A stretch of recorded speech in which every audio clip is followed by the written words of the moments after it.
Bienvenidos, queridos hermanos, con ustedes su hermano en Cristo, Jaime Cárdenas, en este su programa Conociendo el Concilio Vaticano II, porque la verdadera santidad comienza con un sí a Dios. Empezamos in nombre di Patri, et Filii, et Spiritus Sanctus. Amén. Pater noster, qui es in celis, sanctificetur nomen tuum, adveniat regnum tuum, fiat voluntas tua sicut in cielo et in terra. Panem nostrum quotidianum da nobis hodie, et dimiti nobis de vita nostra, sicut et nos dimitibus debitoribus noster.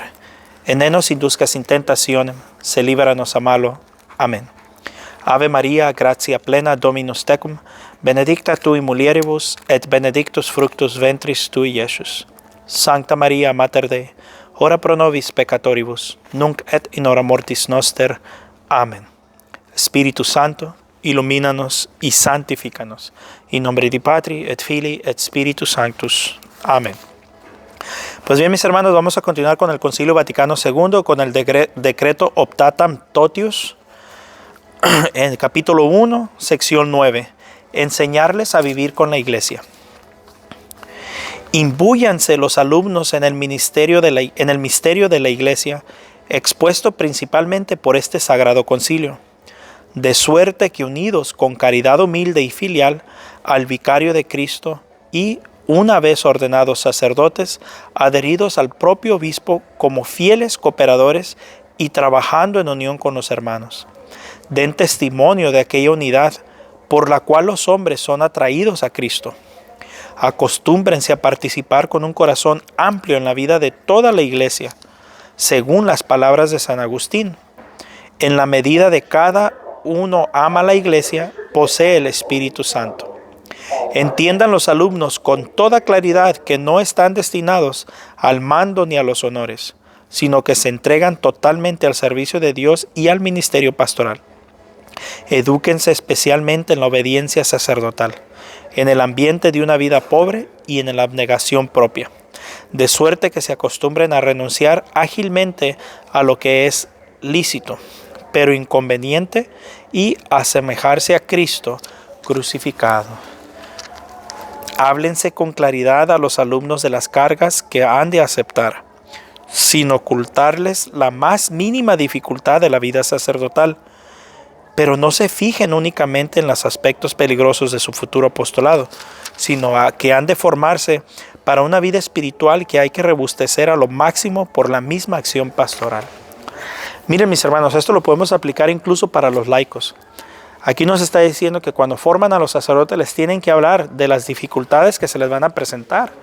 Por ejemplo, las tentaciones de una mujer, tentaciones de la masturbación, me imagino, pornografía. Pero así como a ellos no se les debe de ocultar la dificultad, tampoco nosotros debemos de dificultar la honestidad del Evangelio a ustedes, los laicos. Yo soy laico, de este laico a estos laicos. No debemos de ocultar para que la gente no se vaya a ofender, para que la gente no se vaya a asustar. Les vamos a diluir el Evangelio, les vamos a hablar de una manera más suavecita. No, tenemos que hablar la fe como es, la doctrina como es. Yo me toca tener debates con a veces protestantes y se ofenden, se enojan. Yo no puedo diluir el Evangelio para que esta persona no se sienta mal. Mi trabajo es predicar la verdad. Nosotros como laicos tenemos que predicar la doctrina como es. Si a la gente le gusta, bendito sea Dios. Si no les gusta, no es culpa de nosotros, es problema de ellos. Es más, a nosotros ni nos debe de importar eso. Nosotros tenemos que evangelizar. El que lo quiere recibir, bendito sea Dios. Y el que no lo quiera recibir es libre. Así como yo soy libre de evangelizar o no evangelizar, o creer o no creer lo que evangelizo, ellos son libres de aceptar lo que nosotros evangelizamos o no, como ustedes del otro lado de pantalla son libres de creer o no creer lo que tiene que decir ya sea el catecismo o lo que tengo que decir yo. Pero no por eso nosotros, por miedo a que se vayan, tenemos que diluir el Evangelio. Y yo creo que ese es un problema grave que está pasando en la iglesia. Ahora tenemos más líderes políticos que líderes religiosos, porque siempre buscan la manera de que nadie se ofenda, de que nadie se... Cuando estaban hablando los obispos de Estados Unidos para para ver si le negaban la Eucaristía a Pelosi y a Biden, porque están a favor del aborto. Luego del Vaticano llegan que por favor no vayan a politizar la Eucaristía. ¿Qué? Se supone que están hablando de algo que tiene que ver con la muerte espiritual. Una persona que toma indignamente la Eucaristía muere espiritualmente. ¿Qué cuidado van a tener? ¿De qué se tiene que hablar? Si claramente el Código de Derecho Canónico dice que si una persona está en un pecado abstenidamente y públicamente se le debe de negar la Eucaristía. Pero están tan preocupados de no hacer escándalo, tan preocupados de que la gente no se vaya, tan preocupados de que la gente se ofenda, que nuestros obispos y sacerdotes se han hecho meramente líderes políticos, políticos en el sentido de estar políticamente correcto. Y no todos, pero muchos sí. Y los pocos que quieren hablar como es, los censuran, por miedo a un escándalo. Lean, por favor, el Concilio Vaticano II. Tenemos que entregar la doctrina como es, se ofenda quien se ofenda. Tenemos que entregar la verdad. Como dice Fray Nelson Medina, si yo tengo que diluir el evangelio para hacerte un evangelio chiquito, para que te ofendas, para que no te ofendas, es la mejor manera de ofenderte. Porque te estoy diciendo que tú no eres capaz de aceptar el evangelio como es. Entonces, mis hermanos, eso también lo podemos aplicar para nosotros los laicos. Debemos de evangelizar, oféndase quien se ofenda. A veces, les soy sincero, estoy hablando de temas donde me da las pedradas a mí, o le da las pedradas a alguien que yo conozco, o a un familiar cercano, a un familiar lejano, a un conocido que sé que escucha los videos. Lo siento, yo tengo que predicar la verdad. Ya, si lo está escuchando X persona que es de mi familia o no de mi familia, o amigo o primo, si lo está escuchando y le dolió, pues lo siento. Yo tengo que predicar. Esto es lo que está diciendo aquí. Y más los sacerdotes. Formación, madurez humana y disciplina. Sección 11.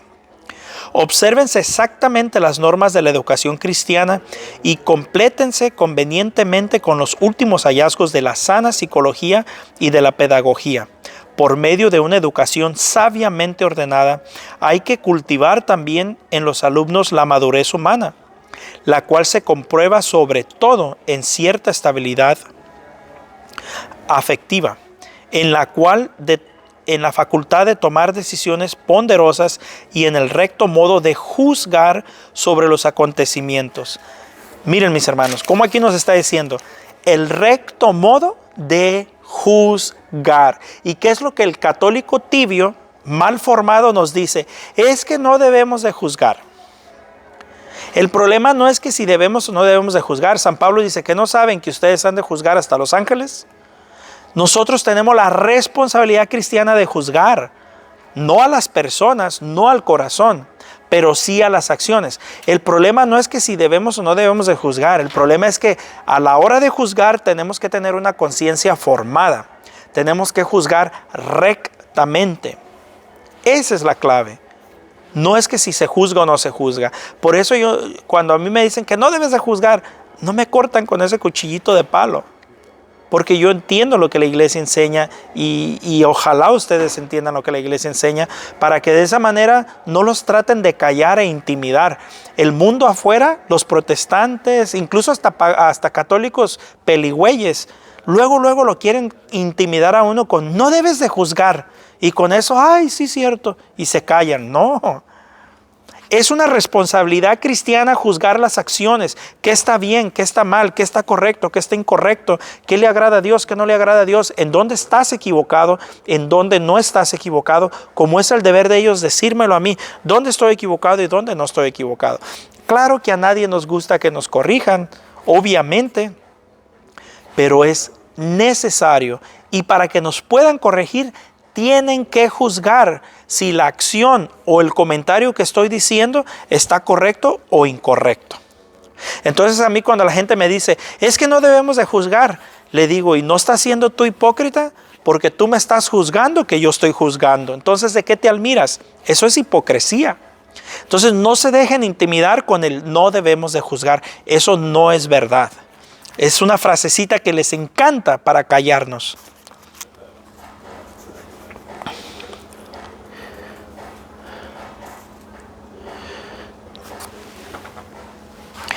Entonces nos dice, el recto modo de juzgar sobre los acontecimientos y los hombres, ¿lo ven? Esfuércese los alumnos en moderar bien su temperamento.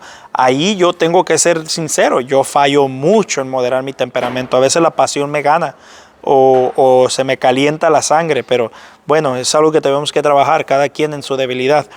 Edúquense en la reciendumbre de alma y aprendan a apreciar en general las virtudes que más se estiman entre los hombres y que se recomiendan al ministerio de Cristo, como son la sinceridad del alma, la preocupación constante por la justicia, la fidelidad en las promesas, la urbanidad en el obrar, la modestia en el hablar, unida a la caridad.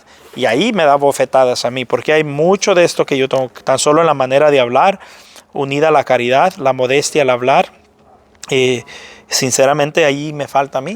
Yo sé que tengo que corregir y he tratado de moderarme mucho. A veces me cuesta por mi personalidad que tengo, pero es un esfuerzo que tenemos que hacer cada quien. Hay que apreciar la disciplina del seminario no solo como defensa eficaz de la vida común y de la caridad, sino como elemento necesario de toda la formación para adquirir el dominio de sí mismo, para procurar la sólida madurez en la persona y formar las demás disposiciones del alma que ayudan decididamente a la labor ordenada y fructuosa de la Iglesia. Obsérvese, sin embargo, la disciplina de modo que se convierta en aptitud interna de los alumnos, en virtud de la cual se acepta la autoridad de los superiores. Por convicción interna o en conciencia y por motivos sobrenaturales, aplíquese no obstante las normas de disciplina según la edad de los alumnos, de suerte que el paso que van aprendiendo a controlarse a sí mismos se acostumbren a usar prudentemente de la libertad, a obrar según su propia iniciativa y responsabilidad y a colaborar con los hermanos y los seglares. Toda la vida del seminario impregna de amor a la piedad, de gusto del silencio y de preocupación por ayudarse unos a otros. Ha de ordenarse de modo que se constituya una iniciación en la vida que luego ha de llevar al sacerdote. Interrupción de estudios para aprobación vocacional y experiencia pastoral. Sección 12. A fin de que la formación espiritual se fundamente en razones verdaderamente sólidas y los alumnos abracen su vocación con una elección maduramente deliberada, podrán los obispos establecer un intervalo conveniente de tiempo para una formación espiritual más intensa. A su juicio queda también ver la oportunidad de determinar cierta interrupción en los estudios o de disponer un conveniente ensayo pastoral para atender mejor a la aprobación de los candidatos al sacerdocio. También se deja a la decisión de los obispos, según las condiciones de cada región, poder retrasar la edad exigida al presente por el derecho común para las órdenes sagradas y resolver sobre la oportunidad de establecer que los alumnos, una vez terminando el curso teológico, ejerciten por un tiempo conveniente el orden diaconado antes de ordenarse sacerdotes.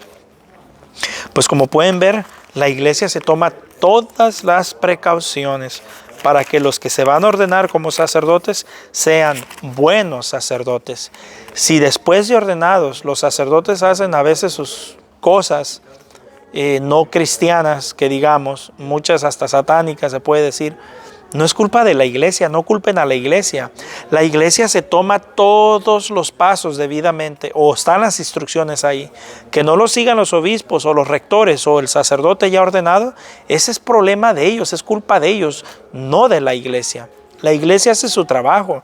A veces la gente es muy fácil para juzgar a la Iglesia por ese sacerdote que violó a una niña, a un niño, pero no se ponen ni siquiera a tomarse el tiempo a conocer qué es todas las precauciones que la Iglesia tiene instituidas para que lo sigan los rectores y los obispos y a veces no lo hacen. A veces ellos son los mismos que andan haciendo a veces las cosas. No es culpa de la Iglesia, culpen a esos que lo hicieron, pero no a toda la Iglesia, eso no es justo tampoco. Por lo menos sean coherentes, aprendan todo lo que la Iglesia enseña, aprendamos, porque yo también lo he llegado a hacer. Bueno, mis hermanos, un fuerte abrazo, la paz del Señor y primero Dios, continuaremos mañana. Tengan un bendecido día.